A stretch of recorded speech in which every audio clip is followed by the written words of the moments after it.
Baar. Oh, baar. Bahag or baar. Bahag ang sabi nila sa ibang kwan. Oo. Oh, Pero baar ang baar sa dialect namin dun sa amin. B-A-A-R. Oo, so marami din klaseng baar. Meron yung black, meron din yung kwan. Ito yung latest na wave namin dun sa amin kasi lalagtob, apat ang klase sa amin. Dun sa yung tribe na pinanggalingan ko, apat. Ito yung latest na parang Pinakabago. pinakamaganda. Pinakamaganda. Kasi yung first ay parang bark lang ng kahoy noon. Bark? Na ganun. Tapos yung cotton, yung bunga ng kahoy, yun yung wini-weave. Wala pa siyang kulay. Bunga ng kahoy. Anong pong kahoy yun? Kapos ang tawag namin dun. Kapos. Tapos binawain siya, tapos wini-weave. Pero wala siyang kulay. Oh, plain lang siya na white. Sino po yung nagwi-weave? Siyempre yung mga nauna din na tao dun, nag-weave sila. Tapos tinutularan ng mga yung ibang generation, yung next na generation, hanggang dun sa mother ko na generation. Yan, tinutularan niya rin. Kasi siya ang nag-weave sa mga kasutan ko ito. Nanay niyo po? Yung nanay ko.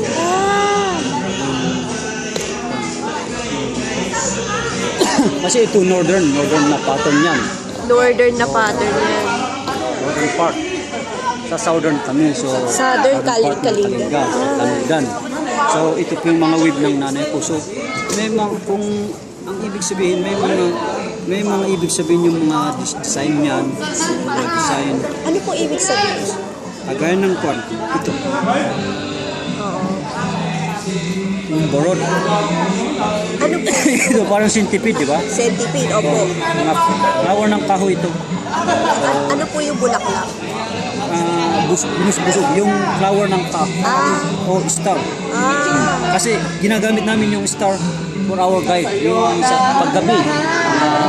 Pag nagka-travel kami sa gabi, tinitingnan namin kung saan yung north, east, west.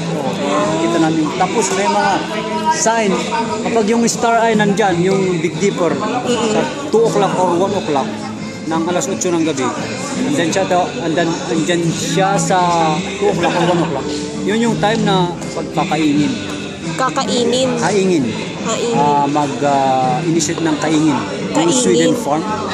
Susunugin. Yung ano. Hindi pa. Mag-ano ka pa, magkakating ka pa. Kasi yan ang time. Kasi kapag hindi mo tinimingan yan, maaaring, kasi ang calendar natin ngayon, nagja-jump siya ng one day, every year, di ba? So, yan, tinitingnan namin yan.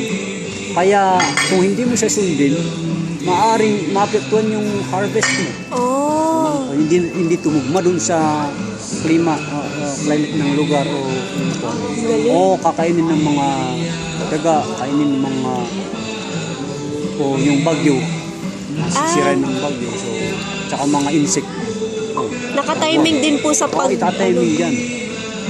Kagaya ng pagkuha ng bamboo, hindi basta-basta kakat mo lang siya.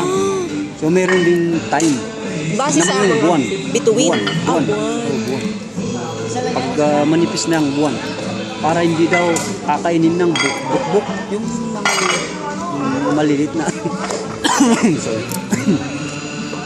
Yung insekto na kumakain ng parang tawag dun sa para hindi masisira agad. Kasi ginagawa ang bahay yung mga bamboo din sa amin. Ito po. So mga kwan, ito baar, dito yung attire namin. Yung wala pang damit, kasi topless noon. Ang damit, bark muna tapos hanggang dito, hanggang may kulay. So, ito po, anong tawag dito? Karpayan. Karpa. Kasi karpayan. Karpayan. K-A-R-P-A-Y-A-N. So, yan. Ano pong ibig sabihin naman ng karpayan? Kasi ito, noon kasi, siyempre magbibiyahe sila, ito lang ang damit nila.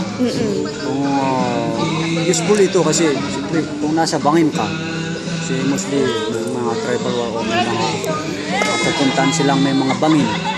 tatali nila doon tapos doon sila dadaan. Ah, yan. So, Gamitin matibay pa rin pala yan. Yun. Tapos kung minsan art din yung parang yung mga iba may mga Miss Universe, Miss World. Oo. Ginaganyan Scarf. parang Ay, sash. parang ganun, para mas ma-beauty, di ba? Ma-beauty tignan. Ayun din ang isang tapos doon mo embroid yung mga designs na Embroidered. gusto mo. May meaning din po yan. Meaning ito centipede. Kasi Centipede. pinakamaraming paa yung centipede. So, parang sinisimbolize na marami kang trouble o marami kang pinuntahan. Parang centipede. O kahit anong hirap, struggle pa rin kasi parang nagtutulakan siya, nagtutulungan. Yung sinusunod. So mga yan, mga mountains, mga rivers o yung daan. So may mga meaning. So hanggang ito Ano po? sa birth ritual ito, hindi ka pwedeng magsusunod ng ganito kung hindi ka dumaan dun sa birth ritual. Ano po yung Sa amin, yung igam o kontad doon maka-cleanse o magiging mabisa ang tao o parang healthy siya kasi doon sa ritual may mga nagaganap na sinasabi doon para yung mga espiritu, yung mga bad espiritu hindi nila hinahawakan siya, hindi nila inapektuhan siya para hindi siya magkasakit. O kung pupunta sa ilog o kung pupunta sa bundok, mga forested area, hindi nila haharmin, hindi siya ma-harm. Tapos kung nandun sila sa mga lalakay, yung mga elders, kahit nakikisalo sa kanila, hindi siya naapektuhan kasi kapag pumupunta ka sa mga elders at nag-uusap sila, yung vibration nila, siyempre high yun lalo na yung mga warrior, maaring mapagsabihan ka o pagalitan kanila, tapos maramdaman mo yun, magiging masakit yung tiyan mo.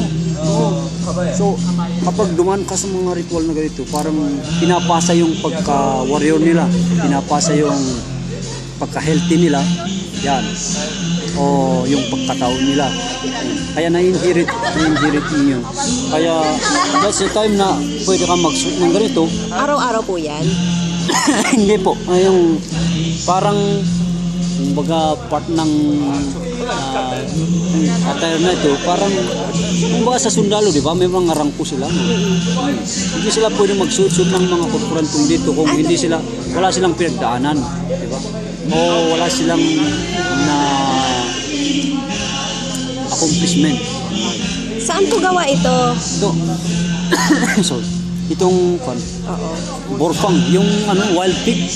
Kasi yung wild pig daw na yung male, malakas siya. So para ma-inherit mo yung lakas niya, yan. Yun yung kinukuha yung ganun. Parang yung crocodile din. Ngipin yan ng ngipin ng kwan. Ito po, Ganun din. ngipin po ng ano Ngipin yan? po ng boar din. Boar. Wild boar. Ito Yan. din. Ang boar din. Ito po mga kwintas-kwintas. Itong mga beads, actually, ito imitation. Imitation. Plastic ito, pero yung original, hindi ako kasi dala yung original kasi pag naputol, mahal yun. Kasi ang isang beads kasi may nakahalaga ng 4 na kalabaw ang isang beads. Kaya hindi namin sinusuot yung totoo. Inimitate lang para merong additional accent sa uniforme. So may mga pangalan din yung beads, different beads. Saka yung mga value nila, kung yung price nila kung magkano. Gawa naman saan yung beads? May mga gawa sa porcelain, may mga gawa sa bato. Pero may kwento sa amin na yung pinanggalingan daw ng beads na yun na malalaki na pinakamahal ay yung sa bunga ng saging, yung saging ng unggoy, mungkit, saging ng mungkit. Kasi one time daw may nag-hunt sa forest. So nakita niya, sabi ng aso niya doon sa saging. Tingnan niya, wala namang wild deer o wild pig. Hindi nga gumaganon doon sa taas. Yung bunga ng saging, yung tatahulan niya.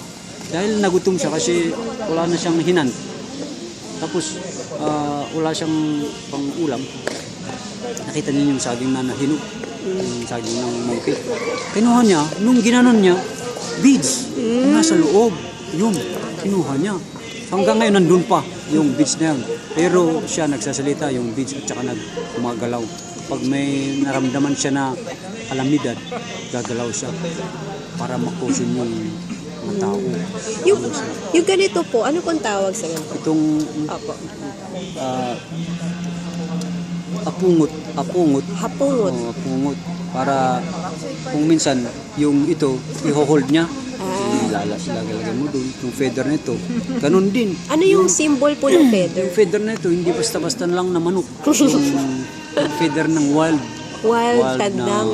Wild tandang. Kasi daw, diyan malakas din siya nung umano eh. Parang warrior rin, parang ini-inherit yung sa ina-adapt sa mga animal na yung ano sila, yung parang warrior din na animal. Parang yung lakas niya, ini-inherit mo rin. Para kang sinisimbolize na ikaw ay matapang, ikaw ay malakas. Kayo daw po ang Master Bamboo. Kalinga. Master Bamboo po ang tawag sa inyo? Or Master Bamboo. ano may musician? Bamboo instrument, parang Opo. gano'n. Maker, players. Master of Bamboo Instrument in Kalinga. Oo. Sa aking paningin. Sabi, depende na sa tao na tumitingin sa akin kung sasabihin niyang master ako. Basta yung importante, alam ko lahat ng